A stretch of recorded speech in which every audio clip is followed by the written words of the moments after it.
So hello my dear friends. और आज हम लोग बात करने जा रहे हैं मूल कॉन्सेप्ट के बारे में, जो हम लोग को केमिस्ट्री में चैप्टर 3 में पढ़ना है, जो बहुत ज़्यादा इंपॉर्टेंट है और बहुत ज़्यादा इजी भी है। लेकिन कुछ लोगों को मतलब बहुत सारे लोगों को इसमें डाउट होता है, तो हम मुझे भी होता है, तो मैं इसको समझाने का कोशिश करता हूँ। अगर समझ में आए तो वीडियो को लाइक एंड सब्सक्राइब जरूर करिएगा।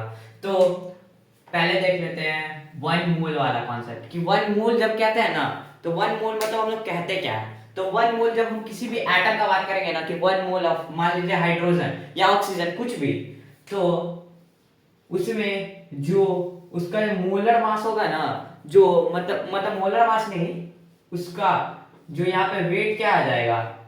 तो जब हम लोग यहाँ पे वेट का बात करेंगे ना, तो हम लोग ग्राम्स में बात करेंगे, क्योंकि हम लोग यहाँ पे मोलर मास लेते हैं। मोलर मास कुछ भी डिफरेंट नहीं होता है। वो जैसे एटॉमिक मास होता है ना, उसमें हम लोग यू लगाते हैं, पहले एएमयू यूज करते थे एटॉमिक मास यूनिट, वैसे ही अभी हम लोग यूज करते हैं बस यू।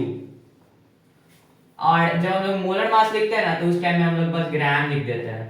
तो यहाँ पे अगर आपको बोले कि इसमें कितना वो होगा, कितना ग्राम ऑफ पार्टिकल, कितना ग्राम ऑफ एटम होगा हाइड्रोजन एटम, तो उस टाइम में आपको बस 1 U की जगह 1 ग्राम कर देना है।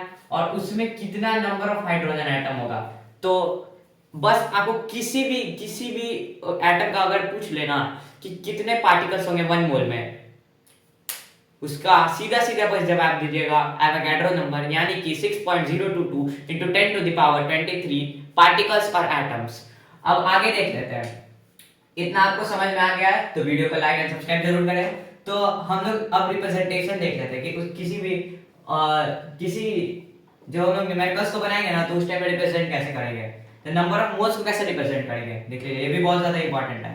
एंड छोटा एन से रिप्रेजेंट करेंगे मास को, गिवन मास जो दिया हुआ है, जब क्वेश्चन में दिया हुआ रहेगा ना उसको बोलते हैं गिवन मास। तो क्वेश्चन में दिया हुआ रहेगा तो गिवन मास को हम लोग छोटा एन से रिप्रेजेंट करते हैं। ये नंबर ऑफ मोल्स फाइंड करने के लिए आपको क्वेश्चन मिल जाएगा एनसीईआरटी में। फिर मोलर मास को हम लोग बड़े वाले एम से रिप्रेजेंट करते हैं मोलर मास को। फिर गिवन नंबर ऑफ पार्टिकल्स जो दिया रहता है उसको बड़े एन से रिप्रेजेंट करते हैं। और एवोगैड्रो नंबर जिसका वैल्यू होता है 6.022 into 10 to the power 23, वो उसको हम लोग n नॉट से रिप्रेजेंट करते हैं।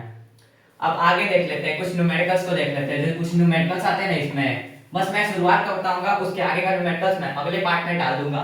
तो यहाँ पे देख लीजिए, मान लीजिए आपको नंबर ऑफ मोल्स फाइंड करना है, तो एक फॉर्मूला होता है given mass upon molar mass.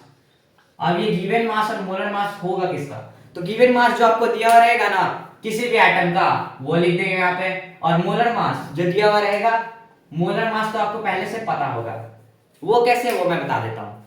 तो पहले आपको गिवन मास जैसे कि दिया हुआ रहेगा किसी एटम का, मान लीजिए आप कंसीडर किया है हाइड्रोजन ही, उसी को हम लोग रेफरेंस मान के चल रहे हैं। वो आपको दिया हुआ है 4 ग्राम, 4 ग्राम दिया हुआ है आपको गिवन मास जो है। उसके बाद जो मोलर मास होगा उसका, इसका तो बहुत सिंपल ट्रिक है, एटॉमिक मास पता होना चाहिए। एटॉमिक मास यू में लिखते हैं, तो इसका होता है 1 U, बहुत इजी है। 1 U है तो इसको 1 ग्राम कर लेंगे मोलर मास लिखने के जगह, तो 1 ग्राम करेंगे तो 1 ग्राम यहाँ पे हो जाएगा, ये कट हो गया, ये आकर के 4 मोल्स के इक्वल हो जाएगा। फिर एक और न्यूमेरिकल कर लेते हैं, जल्दी से। अब नंबर ऑफ पार्टिकल्स दिया हुआ है आपको, और उसके बाद आपको इसको ना एवोगैड्रो नंबर से आपको डिवाइड मार देना है। उसके बाद आपको नंबर ऑफ मोल्स मिल जाएंगे। ये वाला कॉन्सेप्ट तो मैं भी समझा दे रहा हूँ, बहुत इजी है। तो ये वाला जो नंबर ऑफ पार्टिकल्स जो आपको दिया रहेगा क्वेश्चन में, मान लीजिए 3.011 है into 10 to the power 23। अब एवोगैड्रो नंबर पता ही है, ये आपको याद कर लेना है, इसका value 6.022 into 10 to the power 23 particles और एटम्स होगा। अब इसको कट करने पे यहाँ पे थोड़ा सा मैथ्स यूज कर लेते हैं, तो यहाँ पे आ जाएगा ये हाफ, तो ये जो इसका n का वैल्यू यहाँ पे आ जाएगा, वो हो जाएगा हाफ मोल्स ऑफ हाइड्रोजन।